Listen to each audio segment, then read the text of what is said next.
Jay Haynes for the Film Sensei YouTube channel. Today in this video, we are going to do this 3D countdown timer in HitFilm Express completely procedurally without any outside assets being used. So I'm going to be doing this in HitFilm Express version 14, and notice that I am working with the light theme. If you do not like the light theme, you want to go with the dark theme, then all you have to do is say File and Options, and you can change it to the dark mode. If you have purchased the $9 base pack, or you owned any version of HitFilm Express between versions 6 and 13, then this will come grandfathered in with it. But I'm going to stick with the light version. Also, I want to point out that in this particular project, I am going with 24 frames per second. So the first thing I want to do is I want to create the ones part of the timer. To do that, I'm going to create a new composite shot, and I'm just going to call it ones. And it will only be 10 seconds long, so I will change that, clicking OK. So here is my composite shot. I will go ahead and add a text layer, and I will type in 9, enter, 8, enter, 7, 6, 5, 4, 3, 2, 1, and 0. And then grabbing the selection tool under the text tab, I will go ahead and increase the font of that to the maximum, which is 1024. And I'll just change this. It can be any font I want it to be. And I'm just going to move this so that it's essentially centered. I want to point out that this is a transparent asset here. Not exactly sure where the center is. So what I'm going to do is just add a new layer, a plane. And I'm just going to fill that plane with a color and then take down the blend them out, or maybe the transparency of it, something like that, just so that I can see it. And then I just want to readjust this a little bit smaller, maybe 70%. That way, if I grab the text, I can just sort of gauge exactly where it is in the middle. About there, it looks like, doesn't it? I'm going to open this up, and under Transform, I will keyframe the position. Then I will go to 9 seconds, and I will slide this so that the 0 is exactly centered this way, about like there. Okay, so now the deal is that it starts there and then it rolls through. I won't need the plane anymore, so I can delete that. What I want to do is I want to freeze it on the 9 for a second, and then when it gets to the 1 second, it will, 1 second mark, it will show the 8 and so on and so forth. There is an effect that does that. It's called the stutter effect. So you can search for that, drag it onto the text, open it up. Since I selected 24 frames per second, I want it to freeze for 24 frames. And so now, if I play that, you can see that it is frozen for the full second, and it is ticking down every second on the second until we get to 0, like that. So that is my basic countdown timer. Now what I will do is create a new composite shot, and I'm going to refer to this as the ones texture, and it will also be 10 seconds, clicking OK. And I can, if I have a texture that I like, I can drag it into the project and use that. But like I said, I'm going to do this procedurally, so I will just drag a plane in here, and I will use a fractal noise. And I could use this fractal noise. That wouldn't be a problem, but I think I'll just real quickly use a green marble fractal noise. Now, here's the thing. When I go to, and I'm just going to create a new composite, and I'm going to call this the textured ones, and clicking OK, I'm going to bring the ones texture in, and I'm going to bring in the ones timer, countdown timer. I can hide that, and I will use a set matte effect to place on the texture and then source the ones, you see. So now I have my countdown timer that's textured, but the problem is the texture doesn't change, you see. It looks the same, and so it's sort of obvious that it's the same, you know. And I want every number to look different. So what I'm going to do is I'm going to go back into the texture, and I'm just going to open up the fractal noise and just keyframe the seed go to the end and just change that number. I think I will just change it to, maybe 1650, just a little bit. So this will change every time, okay? But I don't want it to be constantly changing like that. That's not going to work. So what I will do is I will go back into the ones. I will grab that stutter effect and copy it, go into the ones texture, and I will paste it here. So now it will stay and it will only change every second and freeze. So it's going to change at the same time that the number changes, right? Oh, that's perfect. Okay. And again, I want to remind you that this is a checkered background. In other words, this is a transparent asset here. Okay. So now I'm going to create a new composite shot, and this will be the final ones. Here we are finally, right? And what I'm going to do is I'm going to bring in the textured ones into this. And again, reminding you, this is a transparent asset, so it can be placed in front of something, which we will. What I want to do is take this textured ones and duplicate it. And in the duplicate, we're going to create the fake extrusion. And I'm going to do that by using a zoom blur effect and dragging this on.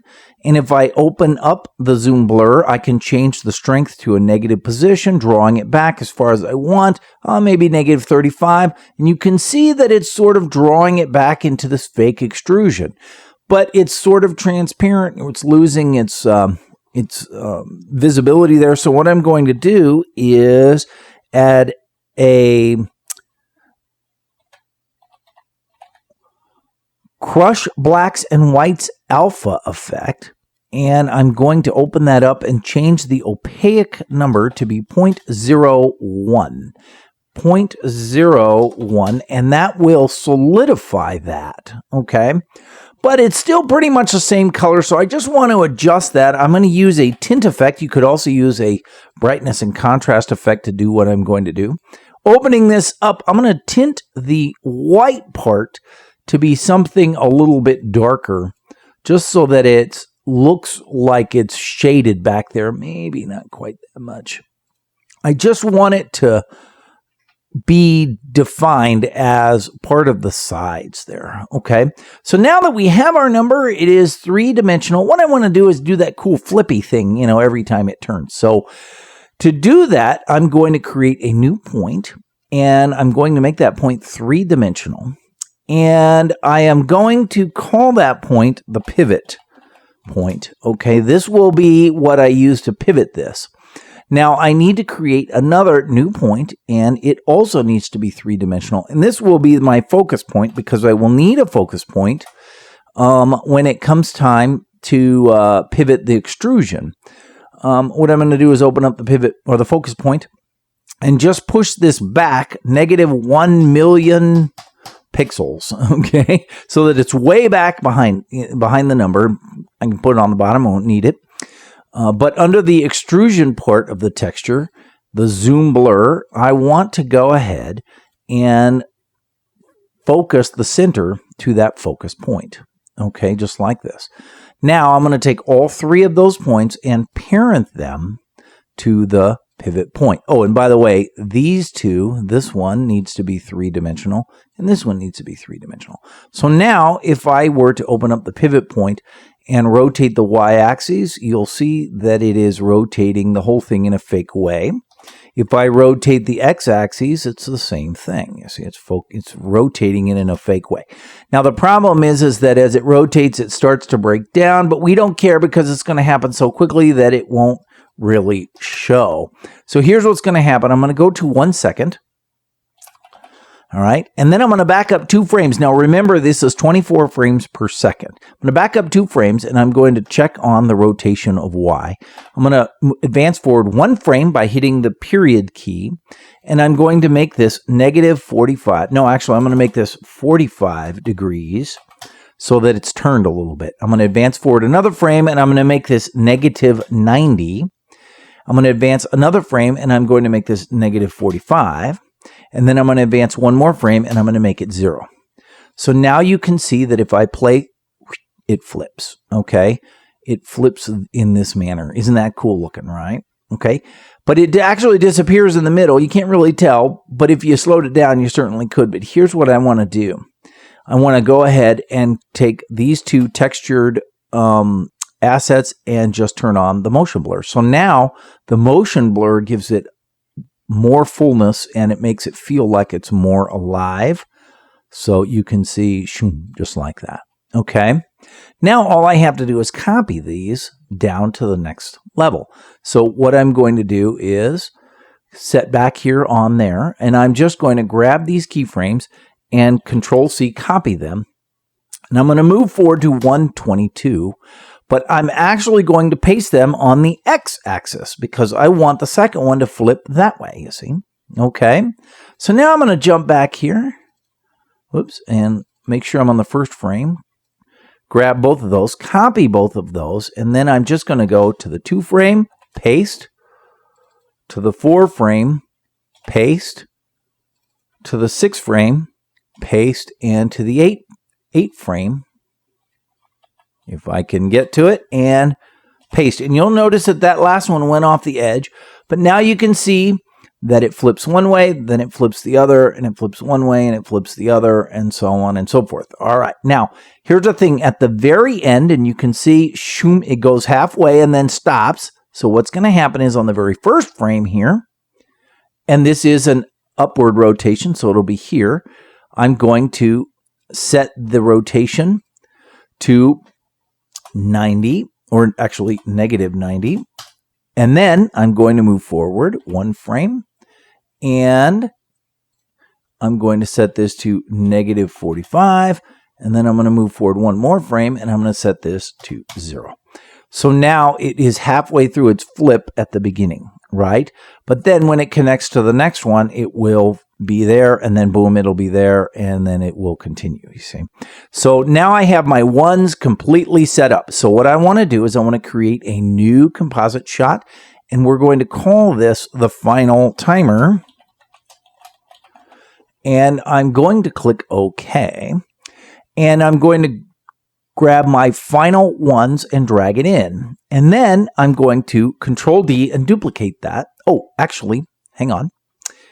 I need this final timer to be 60 seconds. So I'm just going to correct that by Show Properties, and I'm going to make this 60 seconds or 1 minute. Okay. So now that I have 1 minute, I duplicated my final timer, and I'm just going to drag it like this, duplicate again, drag it like this, and I'm going to make 6 of these that will all hang out here together. And look at that. Boom. Okay. So now you can see that in between the two, it looks like it belongs, you see? Yeah, and it's perfect. Okay. Now, here's the cool part. Under the final ones, I'm going to go ahead and add back in my crosshairs. If I actually move the pivot point, you can see that the perspective is correct. You can see this side, you can't see that side. If I bring it over here, now you can see this side, but not that side. So the ones are going to, of course, be on the edge here, which is why I brought my crosshairs back. So I'm just going to put it right there so that in the final timer, the perspective of the ones is correct. Okay, so now all we have to do is create the tens, right? So I'm going to start by making a new composite shot. It will be 1 minute long, and I'm going to call this the tens. And I'm going to click OK. And then I will bring in, or I'm going to actually add a new text layer, and that will be 5, enter, 4, enter, 3, 2, 1, and 0. Okay. Grabbing the selection tool, opening up the properties and the transform properties. I'm going to shift the position so that it is centered. And again, I can bring in a plane. I can fill that plane. And I can adjust the fill color a little bit just to be able to see it. And again, I can change the plane to be 70% so that I get an idea of where it is. And now it'll make my life very easy to center this 5 about right there. Okay, and then I will keyframe the position. So now I'm going to go to 50 seconds, and at 50 seconds, I will slide this so that it says 0. So now every 10 seconds, it will have a new number, right? And now I can go ahead and get rid of that plane. And you can see that that is rolling very slowly. So last time I used the shutter effect, the stutter effect. But the problem with the stutter effect is, it's not a problem, but the thing about the stutter effect is that you want to freeze frames. In this case, it would be 10 times 24, 240 frames. Well, guess what? I can only freeze 100 frames at a time, right? That's the maximum number that allows me to do that. So we can't use the stutter effect. So here's what we're going to do. We're literally just going to have to do this by hand. I'm just going to go to the 10-second mark and add a keyframe to the position. And then I'm going to go to the 20-second mark and add another keyframe, and go to the 30-second mark and add another keyframe, and go to the 40-second mark and add another keyframe. Okay. Now the problem is these are linear keyframes, so they're still rolling, but if I grab all these keyframes and I make them into constant keyframes, then they will stay constant until the next keyframe, and now I have my ones or my tens timer going here. Okay. Now everything that I did with the ones timer, I will do with the tens timer, starting with the idea that I will create a new composite shot that will be the tens texture. Okay.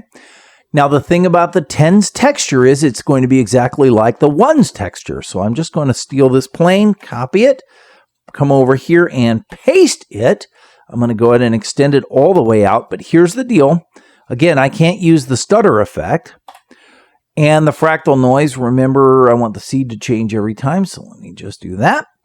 And again, I literally will have to just freeze it every time, okay? The problem is that when I freeze it, it doesn't really work. The stutter effect is not happening here, right? So what I'm going to do instead is I'm going to turn off the seed, and I'm going to open up the transform under position. And you can see that I can just move this, okay? So what I will do is I will keyframe here. I will go to the end, and I will just change that. Okay, however I want. Okay, and then again, all I have to do is keyframe in between these. Okay, so if I come back to 0, there it is. If I go to 10, then it's at a different place. I'll add a keyframe. I go to 20, and I'll keyframe. I go to 30, and I'll add another keyframe, and then I'll go to 40. And I'll add a keyframe, and then let me just bring this one back to 50. Let me say 50, and I'll just move this one back so it's right there, okay? Yeah, perfect. Then I grab all these and I make them constant, and so now it's frozen, frozen, frozen until the thing actually changes. So now I have my tens texture done. What I want to do is create a new composite shot. And now I'm going to call this the textured tens, clicking OK. And I'm going to bring in the tens texture as well as the tens timer is what it is. I'm going to hide that one. I will use a set matte effect, and I will drag it on the tens texture, opening up the set matte. I will source the tens. So now it is holding that position every 10 seconds as it counts down. Very simple, right? And so now I can go ahead and make my final tens shot and click OK. I will bring in the textured tens, and I will essentially do everything that I did to the final ones here, right? So I will start by duplicating this, and I will add a zoom blur effect. And as I recall, on the ones, I think I went about 35, right? I'll just copy that number. And so I'm going to come open and just paste my number there. Then I will use the, again, same as before, the crushed blacks and whites alpha, and I will make that 0.01. And I also tinted it. Let me just cheat and steal the tint. I'll just copy that and paste that in so that looks exactly the same, right? Okay, so now I'm going to add a new point layer, and I'm going to make it 3-dimensional, and we will call this the pivot point again. And I will add another new point layer, and I will also make it 3-dimensional, and I will call this the focus, and I will put this on the bottom. And the extrusion, the zoom blur part of it, I will focus to the focus point. All of these will become 3-dimensional, and all of these will be parented to the pivot point. So now I can go to the 10 mark, and I will back up 2 points from it. Opening up the pivot, I will keyframe the Y rotation, move forward 1 frame, and make this 45. And then, oh, guess what? Oh, something is not. Oh, and you know why? Here's why. Because my focus point needs to be set to -1 million so that looks right. Yeah, okay. Now we're good. And then I will go forward again, and this will be -90. And then this will go forward again and -45, and one more time, and that's back to 0. So now you can see that should be flipping just like that. Yep. Okay. And so now, if I turn on the motion blurs of both of those should look pretty good at that 10-second mark. Yep. Just like that. All right. I'm going to grab those, copy those, and I'm going to go to 20. Actually, it'll be 1922. And I will paste those in the X rotation position. So now it should flip to 3. Then I will go to, actually, let me copy both of these. Copy. And I'm going to go to the 30 and back up 2 frames. Click, click. And I'm going to paste them. And then I will go to the 49, and there we go. So now it is there, and it flips, and it flips, and it flips, and it flips, and it flips, and then it's done. I don't probably need that one, but that's okay. So now what I can do is take this number, and the pivot point itself will slide over so that it's just to the left of my line. I go back into my final timer, and I will bring in the final tens number right here. So now you can see that I have this timer, which is working exactly. Now, remember that if everything is checkerboard background, right? In other words, it's completely transparent. And so you can see that as this, yeah, that's beautiful. Okay, I can go ahead and add in whatever transparent background I want. So I'm just going to make a new composite shot. It will be 10 seconds, and I will refer to this as the background. Clicking OK. And I will bring a plane in here, and I will drop a fractal noise onto that plane. And I can mess around with that fractal noise all I want, but what I'm going to do is add a light. And then I will take this light, and I'm going to actually bring it down to 0 and just pull it up in front a bit. Okay. If I add a parallax effect to my fractal noise, then it will create this lovely looking background. And if I open up the background and I just keyframe the seed a little bit, and I'm not talking much, just a couple, just a little bit, just to get it to move, maybe a little bit more than a couple. Maybe let's go 5, right? I just want it to move enough where you can see that it's moving, but, there you go. And I think I'll take the light down just a smidgen, I don't want it to be too bright. Maybe, yeah, okay. Now I go back into my final timer, and I drag my background into it. And now I have this lovely 3-dimensional countdown timer with a background and everything.